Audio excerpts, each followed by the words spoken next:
Hello students, here is the question.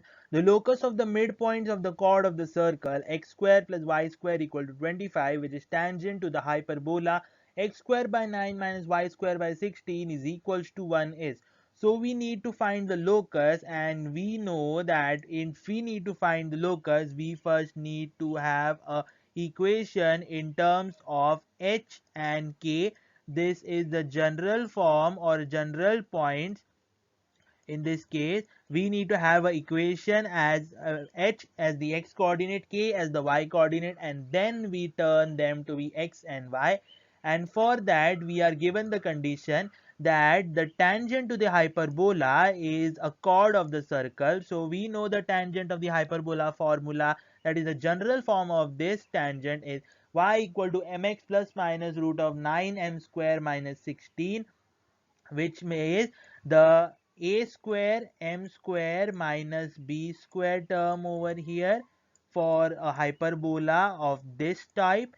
So this is the tangent equation of hyperbola, which is also a chord of the circle with midpoint h comma k. We take this midpoint h comma k over here because we need to find the locus.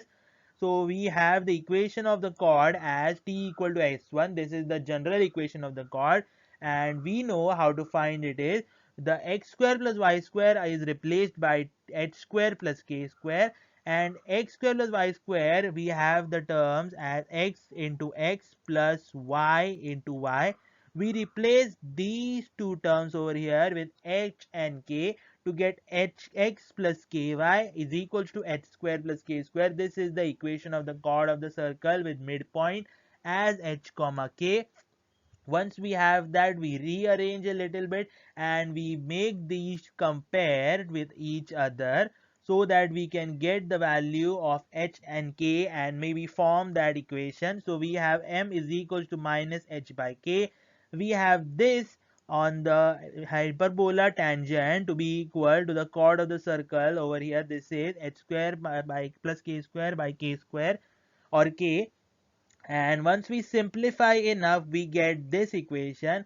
And once we have this equation simplified, that is we multiplied throughout by k square, we get the locus of the midpoints of the chord of the circle as 9x square minus 16y square is equal to x square plus y square the whole square, which is also a tangent to the hyperbola. Thank you.